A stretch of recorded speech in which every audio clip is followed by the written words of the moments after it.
Olá pessoal, tudo bem com vocês? O meu nome é Bruno Vilas e o vídeo de hoje é um vídeo muito misterioso e não seria possível eu trazer esse caso aqui hoje se não fosse a grande ajuda da minha grande amiga Olga. Foi ela quem fez o roteiro, eu tive que fazer algumas adaptações porque ela é portuguesa, então tinha algumas diferenças linguísticas, mas de qualquer forma o mérito do roteiro é somente dela. Muito obrigado, Olga, por ter me ajudado nesse projeto. Agora, sem mais delongas, vamos para o caso de hoje. Emanuela Orlandi era filha de um funcionário do Instituto das Obras da Religião, nome oficial do Banco do Vaticano, que trabalhava como escrituário na casa do Papa. Ela, o irmão e os pais viviam numa região com 6 outras famílias, cujas crianças estavam habituadas a brincar nos jardins daquele pequeno país. Achávamos que vivíamos no lugar mais seguro do mundo, recorda Pietro, irmão de Emanuela, lembrando os dias em que o Papa João Paulo II passeava pelos parques e conversava com os mais novos. Na tarde de verão do dia 22 de junho de 1983, Emanuela, com 15 anos de idade, saiu do apartamento onde morava com os pais e o irmão e pegou um ônibus até a Basílica de São Apolinário, aonde teria aulas de música. Desapareceu depois das lições de flauta transversal, provavelmente no caminho para casa. À primeira vista, parecia um desaparecimento normal de uma adolescente, mas logo se tornou um dos casos mais obscuros da história italiana, e que envolvem o Estado do Vaticano, o Estado italiano, o Instituto para as Obras da Religião, a Banda della Magliana, o Banco Ambrosiano e os serviços secretos de vários países, e que até os dias de hoje não foi totalmente resolvido. O tempo deu origem a várias teorias das conspirações, como um rapto conduzido por terroristas ou até pelos mais altos cargos da Igreja Católica. Uma das possibilidades colocadas é um possível sequestro levado a cabo por um grupo extremista turco, que na altura exigia a libertação de Ali Agca, o assassino que atentou contra a vida do Papa João Paulo II em 1981. Outras teorias sugeriam que Emanuela poderia ter sido vítima de uma rede de pedofilia, a qual se suspeitava pertencer a altos membros da igreja. Houve ainda a especulação de que a jovem poderia ter sido transferida para um convento pelo próprio Vaticano. Em cima da mesa esteve também a hipótese de a jovem ter sido raptada por um grupo da máfia italiana. No entanto, até hoje nenhuma das teorias se comprovou. Em 2005, um detetive italiano disse ter recebido indicações de que Emanuela tinha sido raptada a mando de um cardeal, Ugo Poletti, e entregue a Enrico de Pédiz, um dos chefes da máfia, que foi morto a tiros em 1990 e colocado na Basílica de São Apolinário 7 anos mais tarde. Segundo esse detetive, o segredo desse mistério encontrava-se num túmulo nessa basílica. Em 2008, a amante do já falecido Enrico de Pádiz acusou-o de ser responsável pelo rapto de Emanuela. Segundo ela, o corpo da adolescente tinha sido enterrado nos alicerces de uma casa daquele criminoso nos arredores de Roma. Em julho daquele mesmo ano, Sabrina Minardi testemunhou no julgamento contra a Banda della Magliana e afirmou que Emanuela Orlandi teria sido sequestrada e em seguida morta e jogada em um misturador de cimento em Torvaianica. Este crime teria sido cometido pela organização criminosa de Enrico. O criminoso, Enrico de Pédiz, possuía contatos com o arcebispo Paul Marcinkus, já que a banda injetava dinheiro no banco controlado pelo Vaticano. Sabrina disse ainda no testemunho que Enrico teria dito a ela que o sequestro foi uma ordem do arcebispo Paul, que queria com essa atitude enviar uma mensagem para alguém que estava numa posição muito acima dele. Ainda de acordo com o depoimento de Sabrina, essa ordem teria sido dada porque o pai da jovem, Emanuela, teria visto documentos que não devia ter visto. E naquele momento era extremamente necessário mantê-lo calado, ou seja, falando de forma resumida, o arcebispo solicitou que Enrico desse um fim na jovem para assustar seu pai, pois alguns segredos poderiam vazar, uma vez que o pai dela teve acesso a documentos muito sigilosos. O arcebispo teria feito isso porque queria surpreender alguém de cima, mostrando que era capaz de resolver essa situação sem envolver a igreja. Portanto, encarregou Enrico da tarefa. Basicamente, era isso que o testemunho da Sabrina Minardi dizia. A publicação do depoimento da Sabrina Minardi provocou protestos no Vaticano. Em 14 de maio de 2012, a polícia italiana exumou o corpo de Enrico de Pades, depois de receber uma denúncia anônima de que um túmulo no Vaticano continha pistas sobre o paradeiro de Emanuela. O corpo de Enrico estava enterrado na Basílica de Santo Apolinário, juntamente com papas e cardeais, mas o corpo de Emanuela não foi encontrado. O corpo do criminoso, enterrado numa basílica no Vaticano, com a bênção de um cardeal, parecia inacreditável, mas era verídico. Nenhuma informação nova foi encontrada, tampouco o corpo da menina, e essa teoria caiu por terra. As autoridades e a família de Emanuela também seguiram essa pista, mas voltaram a encontrar-se em um beco sem saída. Também em maio de 2012, o padre Gabriel Amorf afirmou que Emanuela foi raptada por um membro da polícia do Vaticano para orgias e então assassinada. O padre Amorf diz que o incidente envolveu também os agentes de uma embaixada estrangeira não identificada. Fiorenza Sanzanini, jornalista do Corriere della Serra, lembrou à CNN que, apesar de uma ligação entre Enrico e Emanuela nunca ter sido provada, o Vaticano nunca explicou por que é que o corpo desse criminoso acabou enterrado na Basílica de São Apolinário. A jornalista Sanzanini vai ainda mais longe ao sugerir que o Vaticano sabe mais sobre o desaparecimento da jovem do que transparece. Temo que o Vaticano tenha decidido abrir os túmulos porque sabia que não havia nada lá dentro. Para ela, satisfazer este pedido da família de maneira tão pública com um comunicado de imprensa da assessoria de imprensa do Vaticano serve para desviar a suspeita de que o secretário do Estado do Vaticano saiba mais sobre o caso. A opinião da jornalista vai ao encontro da de Pietro Orlandi, irmão de Emanuela. Todo o tipo de pistas indica sempre na direção do Vaticano. No entanto, terminadas as investigações no cemitério teutônico, a Santa Sé garantiu em comunicado que sempre apoiou a família Orlandi. No final das operações, gostaríamos de reiterar que a Santa Sé sempre demonstrou atenção e proximidade ao sofrimento da família Orlandi, e em particular a mãe de Emanuela. Atenção demonstrada também, nesta ocasião, ao aceitar o pedido específico da família para fazer verificações no campo Santo Teutônico. No mesmo comunicado, a Santa Sé promete mais esclarecimentos. Para mais detalhes, estão em andamento verificações documentais sobre as intervenções estruturais que ocorreram na área do campo Santo Teutônico, numa primeira fase no final do século XIX e numa segunda fase mais recentemente, entre as décadas de 1960 e 1970.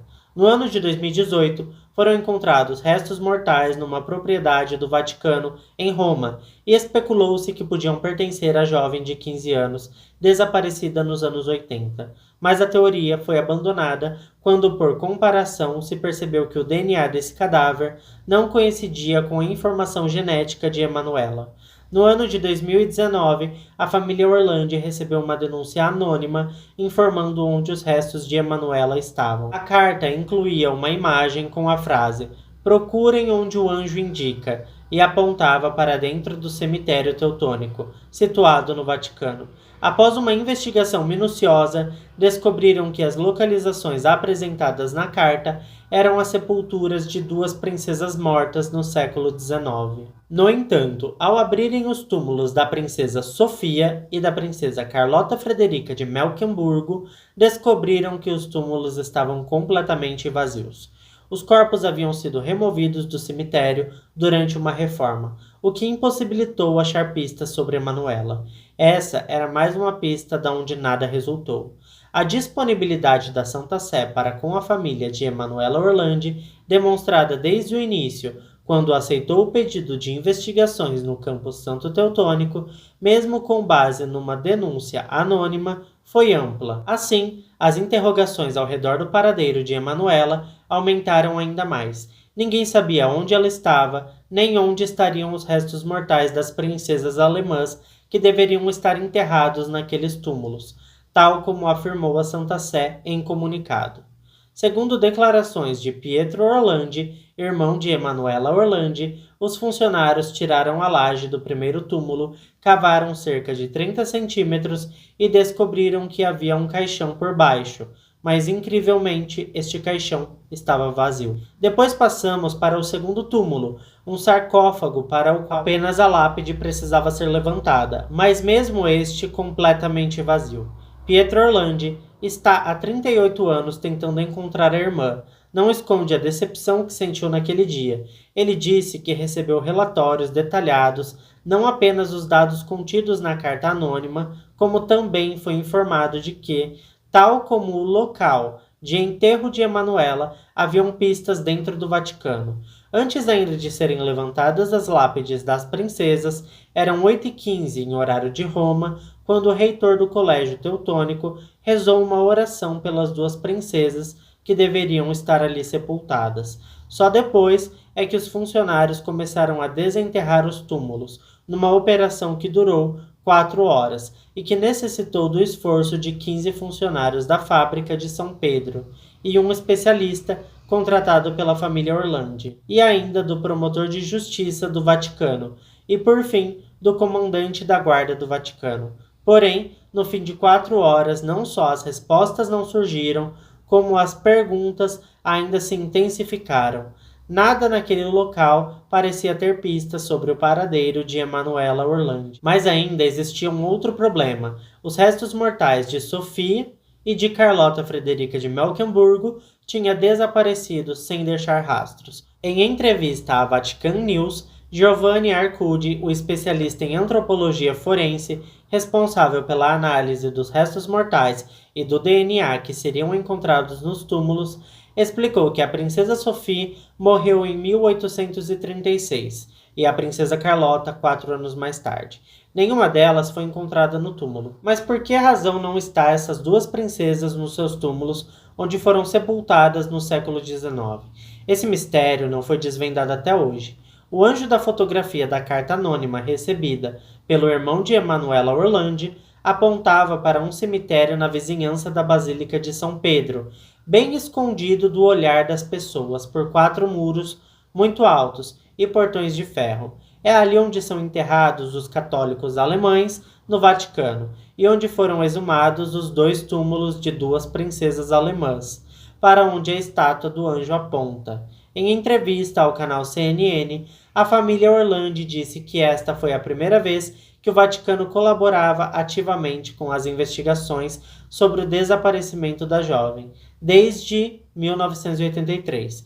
O irmão já tinha procurado diretamente a ajuda do Papa Francisco em 2013, pouco depois de se tornar líder da Igreja Católica, mas a resposta não foi nada agradável para o Pietro. O Papa lhe respondeu apenas: "A Emanuela está no céu." E essa foi a única resposta que obteve. E não é isso que Pietro acreditava. Enquanto não encontrar o corpo da Emanuela, é meu dever continuar a procurá-la, como se ela estivesse viva, disse ele durante a entrevista. No cemitério teutônico, nas imediações do Vaticano, há um túmulo com a estátua de um anjo segurando uma folha com a inscrição em latim: Requiescat in pace. Em português, descanse em paz. Laura Sigró, a advogada da família, garante que as investigações feitas na lápide mostraram que ela foi aberta pelo menos uma vez. Alguns dias depois, a abertura dos túmulos das princesas, milhares de ossos foram encontrados numa cripta que devia estar vazia no cemitério do Vaticano.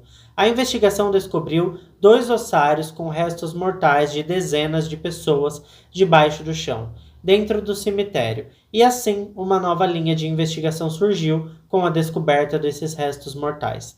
No subsolo do cemitério teutônico. Em declarações à imprensa, Giorgio Portera, um geneticista contratado pela família Orlandi, explicou que se devia considerar que muitos dos ossos encontrados seriam dificilmente datados com precisão, porque estavam muito quebrados e isso dificultaria inclusive saber exatamente a quantidade de corpos que existiam naquele subsolo. Os cientistas apostavam que se tratava de dezenas de pessoas. Mesmo assim, o irmão de Manuela, Pietro Orlandi, reforçou que não parou e não vai parar de investigar o desaparecimento da irmã desde 1983, e apostava que estes ossários pudessem ser um problema para o Vaticano, porque não deviam ter quaisquer ossos recentes. Quanto à possibilidade do corpo da Emanuela poder ser identificado entre esses restos mortais, Pietro Orlandi explicou que as autoridades estavam analisando um a um e separando-os por idade para investigarem os mais recentes. Se o cadáver de Emanuela Orlandi fosse encontrado nesta cripta, isso significaria que a irmã de Pietro esteve o tempo todo a menos de 200 metros da casa da mãe.